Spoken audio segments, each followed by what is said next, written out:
कहानी की शुरुआत में दिखता है कि एक सफेद वैन किसी बिल्डिंग के पार्किंग लॉट में आकर रुकती है। फिर गाड़ी से एक आदमी उतरता है जिसके हाथ में एक बड़ी स्नाइपर राइफल होती है। वो गाड़ी पार्क करने के लिए पार्किंग लॉट में एक कॉइन फेंक देता है और स्नाइपर राइफल लेकर अपनी पोजीशन सेट कर लेता है। स्नाइपर स्कोप में सामने एक पार्क नजर आता है जहाँ बहुत सारे लोग टहल रहे होते हैं। कुछ देर तक पूरे माहौल को गौर से देखने के बाद वो पार्क में मौजूद लोगों में से कुछ रैंडम लोगों को टारगेट करता है। अचानक वो लगातार 6 राउंड फायर कर देता है और वहाँ मौजूद 5 बेगुनाह लोगों की जान ले लेता है। मतलब एकदम पागलपन की हद तक वो सामने जो भी दिख रहा है उसे मारता जा रहा है। यहाँ तक कि एक औरत जो अपनी छोटी बच्ची को गोद में लेकर चल रही होती है उसे भी नहीं छोड़ता। मूवी की शुरुआत में ऐसा सीन देखकर जरूर तुम्हें भी अजीब लग रहा होगा, है ना? बिना कुछ बताए, बिना किसी वजह के आखिर उसने 5 लोगों को क्यों मार दिया? क्या वो पागल है या फिर कुछ और? लेकिन टेंशन लेने की जरूरत नहीं है। पूरी मूवी देखते ही तुम्हें पता चल जाएगा कि इस मर्डर के पीछे कितनी खतरनाक कहानी छुपी है। अब खबर मिलते ही पुलिस तुरंत वहाँ पहुंच जाती है और पूरा क्राइम सीन खंगालना शुरू कर देती है। इस पुलिस टीम का हेड है डिटेक्टिव एमरसन, जो कि बेहद टैलेंटेड माना जाता है। हर कोने को अच्छे से तलाशने के बाद एमरसन को कुछ अहम सबूत मिल जाते हैं। उसे वही कॉइन भी मिल जाता है जो उस क्रिमिनल ने पार्किंग के लिए फेंका था। ऑफिस जाकर जब वो उस कॉइन का फिंगरप्रिंट स्कैन करता है तो पता चलता है कि ये फिंगरप्रिंट जेम्स नाम के एक एक्स मिलिट्री स्नाइपर का है। और चूंकि ये सारे मर्डर स्नाइपर राइफल से किए गए थे, इसलिए जेम्स अब सबसे बड़ा सस्पेक्ट बन जाता है। फौरन पूरी टीम उसे पकड़ने निकल पड़ती है। उसके घर जाकर वो लोग जेम्स को बेहोशी की हालत में पाते हैं और उसे कस्टडी में ले आते हैं। उसके घर से बुलेट्स, राइफल, यहाँ तक कि वही वैन भी मिल जाती है। तो पुलिस को लगभग पूरा यकीन हो जाता है कि जेम्स ही असली कातिल है। अगले दिन जब जेम्स को होश आता है तो एमरसन उसकी इंट्रोगेशन शुरू करता है। वहाँ उसके साथ मौजूद होता है एलेक्स रॉडी नाम का एक वकील जो जेम्स के खिलाफ केस लड़ रहा होता है। एमरसन जेम्स को 2 सीधी सी बातें बोलता है, या तो वो अपना जुर्म कबूल कर ले और उम्र कैद में चला जाए, वरना सीधे उसे फांसी का सामना करना पड़ेगा। जेम्स तब उसके किसी भी सवाल का जवाब नहीं देता, बस पास रखी एक कॉपी और पेन उठाकर एक लाइन लिख देता है, गेट जैक रीचर, मतलब जैक रीचर नाम के आदमी को ढूंढ कर लाओ, तभी इस केस का असली राज खुल पाएगा।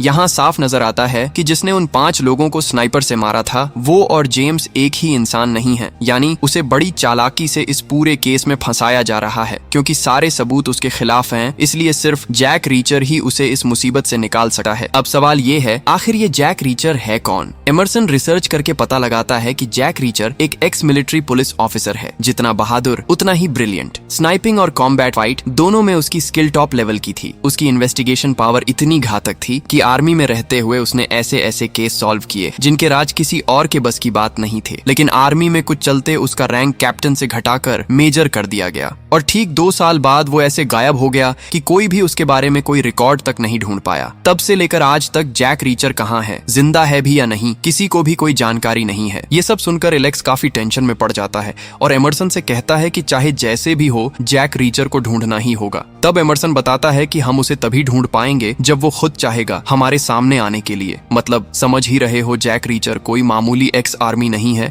बल्कि एकदम जानलेवा लेवल का ऑपरेटिव। तभी उनकी सेक्रेटरी आकर बताती है कि एक आदमी आपसे मिलने आया है, उसका नाम है जैक रीचर। ये सुनते ही दोनों की हालत देखने लायक हो जाती है। जिसे वो लोग पागलों की तरह ढूंढ रहे थे वो खुद उनके पास चलकर आ गया। जैक रीचर अंदर आता है और बिना कोई टाइम वेस्ट किए सबसे पहले जेम्स से मिलने की इच्छा जताता है। उसे जेम्स के पास ले जाया जाता है जहाँ वो देखता है कि जेम्स बेहोश पड़ा है और पूरे शरीर पर पट्टियां बंधी हैं। रीचर पूछता है जेम्स की ये हालत कैसे हुई? एमरसन बताता है कि जब जेम्स को जेल लाया जा रहा था तो बाकी कैदियों ने उस पर हमला कर दिया और बुरी तरह पीट कर उसे कोमा में पहुंचा दिया। ये सुनते ही रीचर समझ जाता है कि यहाँ कुछ बहुत गड़बड़ है, इसलिए बिना बहस किए वो वहाँ से निकलने लगा है। लेकिन एलेक्स उसे रोक कर पूछता है, तुम यहाँ आए क्यों हो और जेम्स तुम्हारा उससे क्या रिश्ता है? लेकिन रीचर जवाब देता है कि जेम्स उसका कोई दोस्त नहीं है। एमरसन हैरान होकर पूछता है, फिर वो तुम्हारी मदद क्यों मांग रहा था? तब रीचर बताता है वो एक साइको स्नाइपर है, वरना 5 अनजान लोगों को यूं ही क्यों मारेगा। ठीक इसी वक्त वहाँ आती है हेलन रॉडन, एक लॉयर जो जेम्स बार की तरफ से केस लड़ रही है। मजे की बात यह है कि हेलन एलेक्स रॉडन की ही बेटी है। हेलन रीचर से कहती है कि वो उसके केस की एक बड़ी कमजोरी यानी वीकनेस बन सकता है, क्योंकि जेम्स बार ने उसी की मदद मांगी थी। इसका मतलब रीचर जरूर कुछ ऐसा जानता है जो जेम्स को इस केस से बचा सकता है। लेकिन रीचर साफ कह देता है कि जेम्स उसका कोई नहीं है और वो यहाँ उससे मिलने भी नहीं आया था, बल्कि वो तो उसे मारकर ऊपर भेजने आया था। ये सुनकर हेलन के होश उड़ जाते हैं। रीचर वहां से निकलना चाहता है, लेकिन हेलन बहुत कोशिश करके उसे मान लेती है कि वो उसके साथ कुछ बातें डिस्कस करे। अनिच्छा के बावजूद रीचर मान जाता है और दोनों एक कॉफी शॉप में बैठकर बात करना शुरू करते हैं। हेलन केस के लिए उनकी ये पूरी बातचीत रिकॉर्ड भी करती है। रीचर अब हेलन को बताता है कि वो भी ये मानता है कि जेम्स ही असली का कातिल है। हेलन पूछती है, बिना कोई एविडेंस देखे तुम कैसे इतना श्योर हो सकते हो कि वही किलर है? तभी रीचर टेप रिकॉर्डर बंद कर देता है और जेम्स का पुराना अतीत बताना शुरू करता है। जेम्स यूएस मिलिट्री का एक बेहद खतरनाक स्नाइपर था। वो हर हफ्ते अपनी स्नाइपिंग प्रैक्टिस में 2000 राउंड एमओ खपा देता था। मतलब सोचो, अगर रोज 300 शॉट्स की प्रैक्टिस करे तो कोई भी इंसान किस लेवल का स्नाइपर बन जाएगा। उसके शॉट्स इतने परफेक्ट थे कि वो 1 माइल दूर से भी ब्लाइंड स्पॉट में टारगेट मार सकता था। वो अपनी स्नाइपिंग को लेकर इतना जुनूनी था कि हमेशा असली दुश्मनों की तलाश में रहता ताकि उनकी खोपड़ी उड़ाकर अपनी परफेक्ट शॉट फीलिंग पा सके।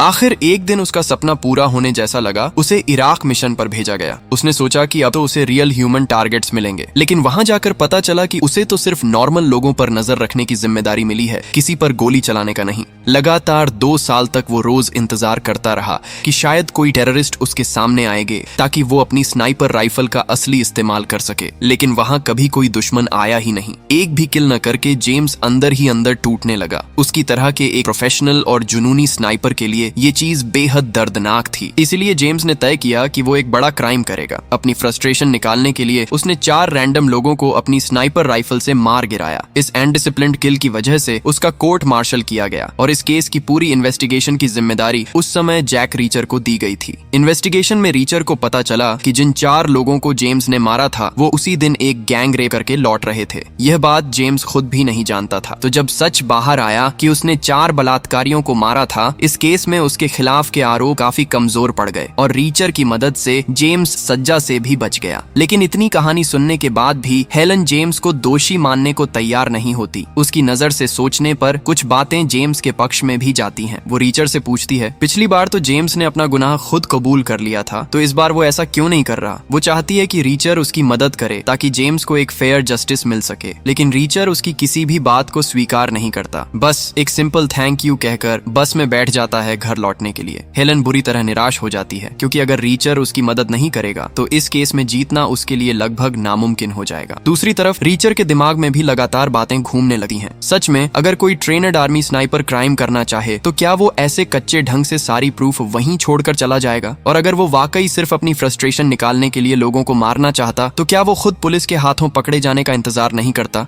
यहीं से रीचर को शक होने लगता है कि उसे भावनाओं से नहीं, ठंडे दिमाग से इस पूरे मामले को देखना चाहिए। वो अचानक बस से उतर जाता है और सीधा वापस जाकर हेलन से मिलता है। इस बार वो कहता है, मैं इस केस में तुम्हारी मदद करूंगा, लेकिन वो एक शर्त रखता है। हेलन को उन 5 मारे गए लोगों के फैमिली से मिलना होगा और उनकी पर्सनल लाइफ, बैकग्राउंड सब कुछ पता करना होगा। और अगर ऐसा लगता है कि जेम्स सच में क्रिमिनल है तो हेलन को तुरंत ये केस छोड़ देना होगा। हेलन रीचर की बात मान लेती है और इन्वेस्टिगेशन के लिए निकल पड़ती है, लेकिन उन्हें पता नहीं होता कि इतने देर से एक हिटमैन उनकी हर मूवमेंट पर नजर रख रहा है, क्योंकि असली कातिल को पता चल चुका है कि जैक रीचर इस खेल में घुस चुका है। इसलिए उन्होंने लिंस्की नाम के इस हिटमैन को हायर किया है रीचर और हेलन पर नजर रखने के लिए। अगले सीन में दिखता है कि रीचर वापस उसी क्राइम सीन पर पहुंचता है और इस बार वो पूरे किलिंग मिशन को गहराई से रिसर्च करना शुरू करता है। उसके दिमाग में कई सवाल घूमने लगते हैं। क्यों, कैसे और किसने इस हत्याकांड को अंजाम दिया? सब कुछ अच्छी तरह एनालाइज करने के बाद उसे लगभग पूरा यकीन हो जाता है कि जेम्स को इस केस में फंसाया गया है। किस वजह से रीचर इतना श्योर हुआ वो थोड़ा आगे बताऊंगा। उधर हेलन विक्टिम्स के घर जाती है, लेकिन जैसे ही वो खुद को आरोपी पक्ष की वकील बताती है, विक्टिम फैमिली उसके प्रति गुस्सा और नफरत दिखाने लगती है। ये देख हेलन बुरी तरह डर जाती है और तुरंत वहां से निकल जाती है। उसे पहली बार महसूस होता है कि जेम्स के लिए इन लोगों के दिलों में कितनी भयानक नफरत और दर्द भरा हुआ है। तभी अचानक उसका पिता एलेक्स रॉडिन वहां पहुंच जाता है और हेलन को डांटना शुरू करता है। वो कहता है कि ऐसे घर घर जाकर पूछताछ करना वकील का काम नहीं होता,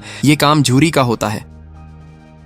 दूसरी तरफ रात में जैक रीचर कहीं बैठा फिर उसी केस पर सोचता रहता है। उसके दिमाग में एक बड़ा सवाल घूमता है, अगर कातिल कोई क्रिमिनल होता तो क्या वो पार्किंग के लिए पैसे देता? उसे तो कार के अंदर बैठकर ही शॉट लेना चाहिए था। उसी समय एक खूबसूरत लड़की सैंडी उसके सामने आती है और उसे फ्लर्ट करना शुरू कर देती है। उसके हाव भाव देखकर रीचर उसे साफ कह देता है, मेरी जेब में तुम्हें पे करने के लिए कोई पैसे नहीं है। ये बात सुनकर लड़की समझ जाती है कि उसे इशारों इशारों में रिचर्ड ने प्रोस्टिट्यूट बोलकर गाली दी है। इसलिए वो अपने दोस्तों को बुलाकर कहती है, इस इस आदमी ने मुझे स्लट कहा, इसे एक अच्छा सबक सिखाओ। तब रिचर्ड कहता है ठीक है, चलो ये सबक बाहर जाकर सीख लेते हैं। इतना सुनते ही सब के सब बाहर निकल आते हैं रिचर्ड से लड़ने के लिए, पर उन्हें क्या पता कि वो किससे पंगा लेने जा रहे हैं। लड़के थे पूरे 5, लेकिन रिचर्ड कहता है मुझे बस 3 से ही फाइट करनी पड़ेगी, क्योंकि जब मैं इस ग्रुप के लीडर को गिरा दूंगा तो अपने आप बाकी 2 भाग जाएंगे। लड़का ये सुनकर हंस देता है और फिर शुरू होती है एक खतरनाक आर्मी के साथ एक तरफा लड़ाई। सिर्फ 5 सेकंड में रिचर्ड अपनी स्किल से उनके लीडर को जमीन पर सुला देता है। ये देखकर बाकी 2 रिचर्ड पर अटैक कर देते हैं। रिचर्ड उनमें से एक का पैर तोड़ देता है और दूसरे को ऐसे मारकर जमीन पर पटक देता है कि वो दर्द से तड़पने लगता है। बचे हुए 2 लड़के फिर जान बचाकर दौड़ते हुए भाग जाते हैं,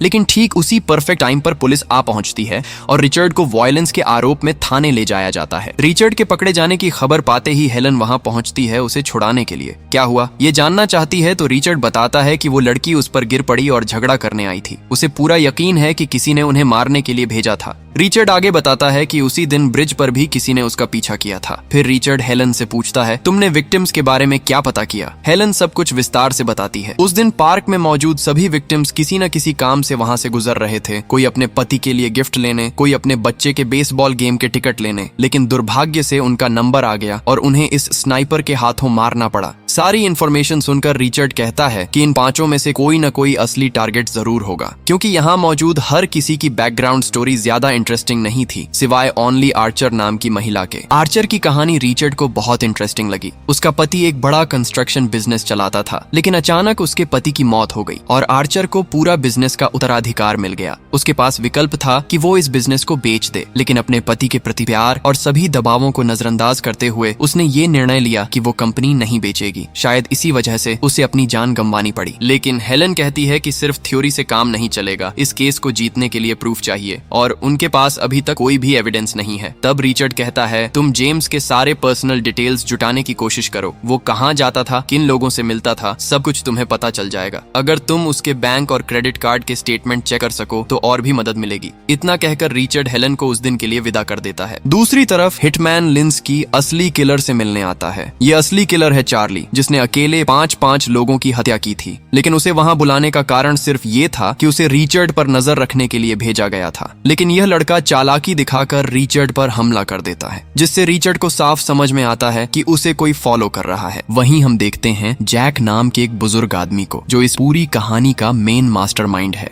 लिंस्की उनके सामने अपनी गलती के लिए माफी मांगता है, लेकिन यहाँ माफी का कोई मतलब नहीं है, इसलिए उसे वहीं चार्ली नाम का स्नाइपर मार देता है। दूसरी तरफ हेलन रिचर्ड से मिलती है और बताती है कि जेम्स के क्रेडिट कार्ड से कोई खास इन्फॉर्मेशन नहीं मिली। वो एकदम शांत इंसान है, उसका कोई दोस्त नहीं और वो कभी किसी बार नहीं जाता, जिसे कहते हैं एकदम अकेला। लेकिन रिचर्ड देखता है कि कभी कभी जेम्स अपनी कार में फुल टैंक करवा लेता था। इसका मतलब है कि वो दूर किसी रेंज में जाकर शूटिंग प्रैक्टिस करता होगा, क्योंकि इतना पैशनेट स्नाइपर शूटिंग के बिना नहीं रह सकता। इसलिए रिचर्ड हेलन को कहता है कि आसपास के सभी शूटिंग रेंज की इंफॉर्मेशन इकट्ठा कर दे। इसके बाद रिचर्ड पहुंचता है एक ऑटो पार्ट्स की शॉप में, जहां सैंडी काम करती है। वहां पहुंचते ही वह जोर देकर सैंडी के रूम में प्रवेश करता है। सैंडी उसे देखकर डर के मारे कांपने लगती है, लेकिन रिचर्ड शांत रहकर कहता है बोलो तुम किसके कहने पर मेरे पीछे लगी थी। पहले तो सैंडी कुछ नहीं बताती, लेकिन आखिरकार वो कह देती है कि जाब नाम का एक आदमी उसे 100 देने के बदले मुझे फ्लर्ट करने के लिए कहा था। तब रिचर्ड उससे जाब का पता लेता है और सैंडी को कहता है कि तुरंत इस शहर को कुछ दिन के लिए छोड़कर चली जाए, क्योंकि वह नहीं चाहता कि इतनी प्यारी लड़की अपनी जान गंवा बैठे। इसके बाद रिचर्ड जाब के घर जाता है उसे रेड करने के लिए, लेकिन वहां पहुंचते ही उसे जाब का कोई भी अस्तित्व नहीं मिलता।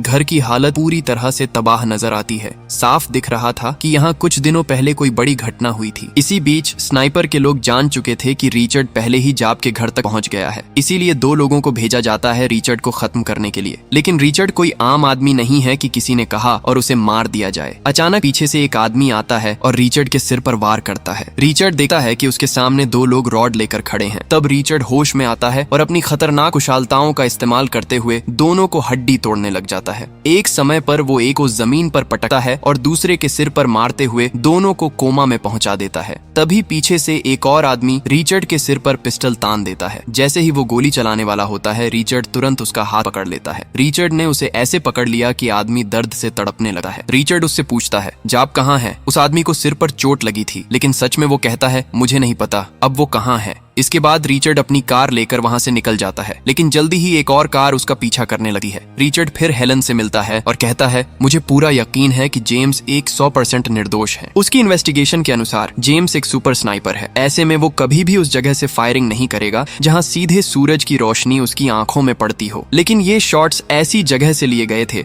जहां सूरज की रिफ्लेक्शन सीधे उस पर पड़ रही थी। इसके अलावा जेम्स इतना बेवकूफ नहीं कि पार्किंग के लिए पहले कॉइन फेंके और फिर शॉट ले। अगर वो चाहे तो दूर ब्रिज पर जाकर कार में बैठकर शॉट ले सकता था और सूरज भी पीछे होता, जिससे वो खुद को छुपाकर शॉट ले सकता था। और वहां 6 शॉट से 5 लोगों की हत्या हुई, जबकि जेम्स जैसे शूटर का एक भी शॉट मिस होने की संभावना नहीं है। रिचर्ड पर जो हमला हो रहा था उससे यह भी साफ हो जाता है कि कोई नहीं चाहता कि जेम्स निर्दोष साबित हो। जब वो पीछा कर रही कार को नोट करता है तो चालाकी से उसका नंबर लिख लेता है और हेलन को देता है ट्रेस करने के लिए। ट्रेस करने पर पता चलता है कि कार लेवेंड नाम की कंपनी की है और इस कंपनी का उस विक्टिम ओनली आर्चर के कंपनी आर्चर कंस्ट्रक्शन के साथ झगड़ा चल रहा था। इसका मतलब अब बिल्कुल स्पष्ट है कि इस हत्याकांड का कनेक्शन सिर्फ ओनली आर्चर से है। ये कोई सीरियल किलिंग केस नहीं है। एक टारगेट के साथ बाकी 4 टारगेट्स को मारकर इसे मर्डर की तरह दिखाया गया था।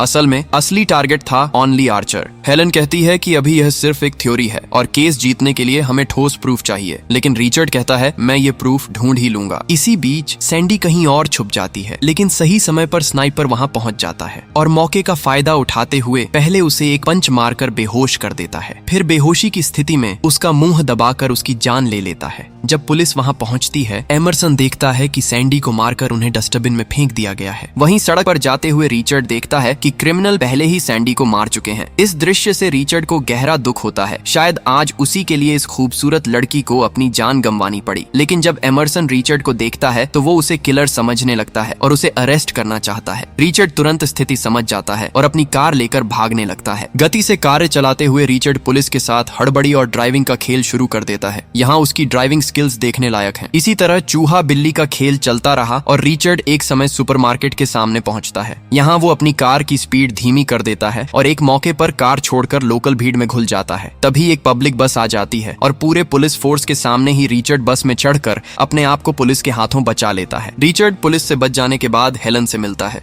इस दौरान उसका पिता और डिटेक्टिव एमरसन भी उससे मिलने आते हैं। जो कुछ वो कहते हैं उसे हेलन विश्वास नहीं कर पाती। एमरसन बताता है कि आज सुबह रिचर्ड सैंडी के घर गया था और उसने पहले ही सैंडी के दोस्तों को मारकर हॉस्पिटल भेज दिया है। अब वो जो चाहे कर रहा है, इसलिए उसे कस्टडी में लेना जरूरी है। लेकिन हेलन कहती है कि उसे सच में पता नहीं कि रिचर्ड अब कहाँ है। ठीक उसी समय हेलन का फोन बजता है और वो सुनती है कि कॉल रिचर्ड की तरफ से आया है। रिचर्ड उसे उसके पिता और एमरसन के बारे में सावधान करता है। उसे लगता है कि इन क्रिमिनल्स में कोई जरूर इनसे जुड़ा हुआ है, क्योंकि रिचर्ड के इस शहर आने की जानकारी हेलन, एमरसन और उसके पिता के अलावा किसी को नहीं थी। इसका मतलब है कि इन दोनों में से किसी ने उसके आने की इंफॉर्मेशन इन क्रिमिनल्स तक पहुंचाई है और इसी वजह से अब ये क्रिमिनल उसका पीछा कर रहे हैं। ये सब सुनकर हेलन भी काफी टेंशन में पड़ जाती है और फिर रिचर्ड को वो उस फायरिंग रेंज का लोकेशन देती है जहाँ जेम्स हर रोज शूटिंग प्रैक्टिस किया करता था। अगले दिन एड्रेस मिलते ही रिचर्ड पहुंच जाता है उसी फायरिंग रेंज पर। वहां उसकी मुलाकात होती है फायरिंग रेंज के ओनर मार्टिन कैश से।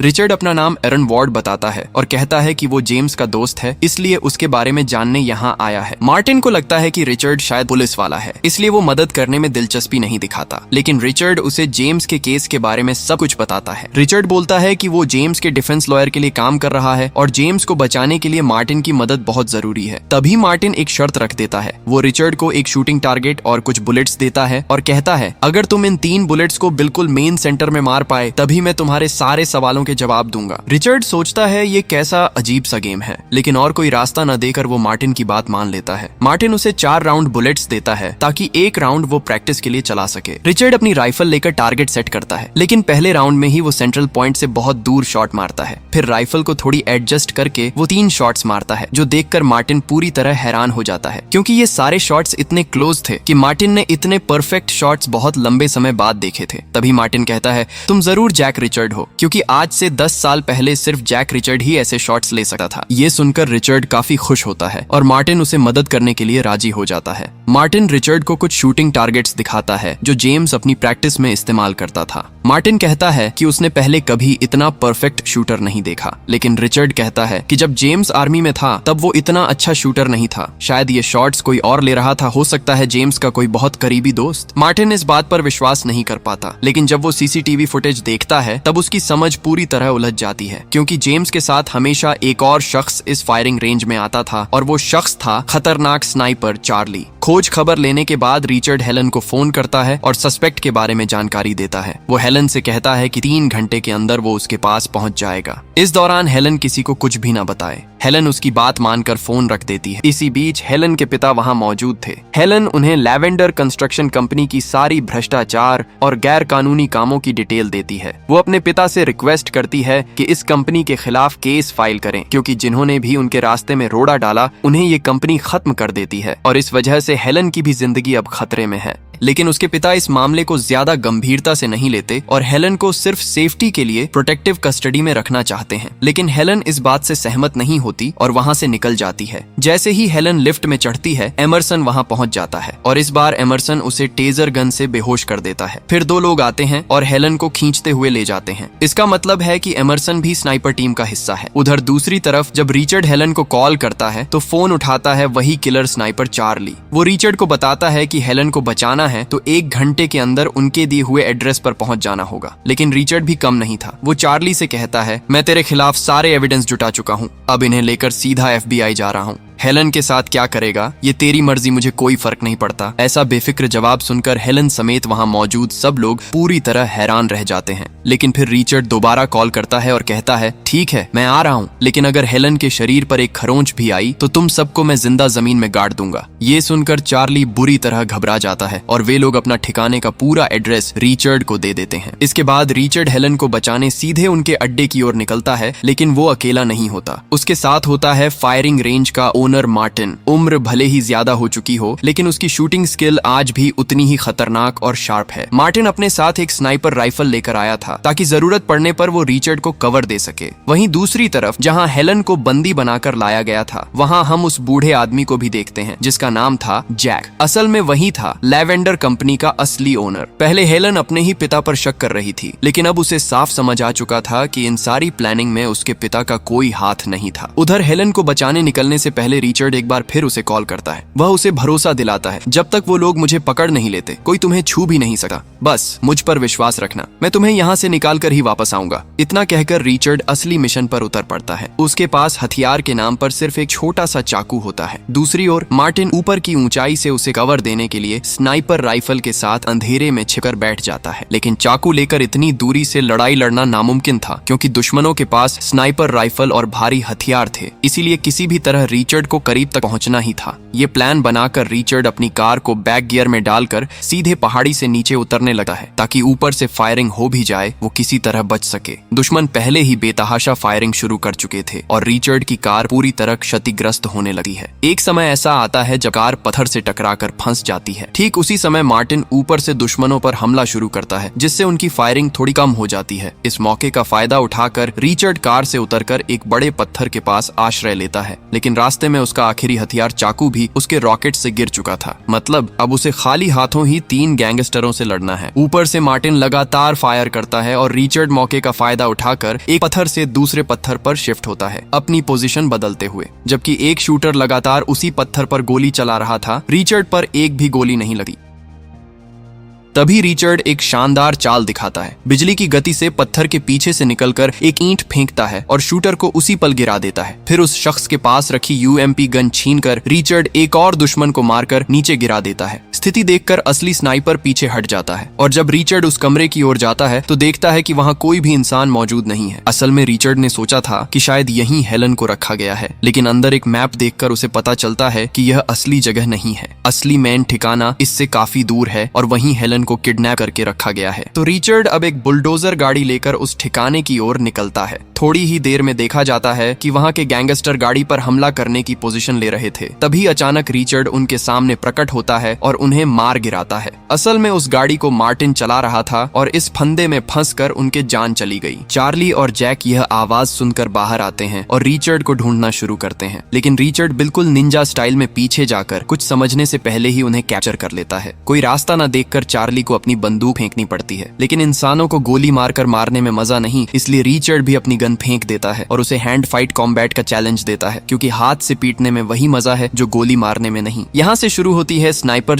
चार्ली और एक्स आर्मी रिचर्ड की एक भयंकर लड़ाई। चार्ली रिचर्ड को घूंसे मारता है, लेकिन तुरंत ही रिचर्ड अपने मिलिट्री स्टाइल की कला दिखाना शुरू कर देता है। एक के बाद एक शानदार स्ट्रोक से चार्ली के हाथ पैर को तोड़ देता है और अंततः रिचर्ड की एक जोरदार लात के साथ यह भयंकर स्नाइपर की कहानी वहीं समाप्त हो जाती है। वहीं अंदर मौजूद एमरसन जब समझता है कि चार्ली अब इस दुनिया में नहीं है, तो वह 2 पिस्टल निकालता है, एक हेलन के सिर की ओर और दूसरी दरवाजे के सामने तान देता है। एमरसन जो पोजीशन लेता है उस स्टाइल में कोई भी परफेक्ट स्नाइपर गलती से हेलन को मार सकता है, लेकिन रिचर्ड उस समय दरवाजे के पास पहुंच जाता है और कहता है, मैं जानता हूं एमरसन, तुमने जिस तरह पोजीशन ली है वहां तुम्हें मैं छोड़कर कोई और नहीं मार सकता। इतना कहकर रिचर्ड अचानक एक भयंकर परफेक्ट शॉट लेता है और ठीक हेलन की गर्दन के पास से निकलते हुए एमरसन का सिर फोड़ देता है। अब जीनक को देखते ही रिचर्ड समझ जाता है कि असली स्थिति क्या है। हेलन पुलिस को कॉल करके उसे पकड़वाना चाहती है, लेकिन रिचर्ड जानता है कि पुलिस उसे बचाकर हमेशा के लिए रखेगी और वो इसे बिल्कुल डिजर्व नहीं करता। इसलिए रिचर्ड उसे कोई समय न देते हुए वहीं तुरंत गोली मारकर उसका सिर उड़ा देता है। यह देखकर हेलन बहुत ही निराश हो जाती है, क्योंकि अब इस केस में कोई भी गवाह नहीं बचा। अब वह सोचती है कि वह कैसे रिचर्ड और जेमस को बचा पाएगी। रिचर्ड तब कहता है, मुझे लेकर तुम्हें चिंता करने की जरूरत नहीं, मैं जानता हूँ कि तुम जेमस को मुक्त कर लोगी। इतना कहकर वह हेलन से आखिरी बार विदा लेता है। मूवी के फाइनल सीन में हम देखते हैं कि जेमस का होश वापस आ गया है। वह कहता है कि उसे कुछ भी याद नहीं है कि उस दिन क्या हुआ था, लेकिन सबकी बात सुनकर उसे पता चलता है कि उसने कई लोगों को मार डाला।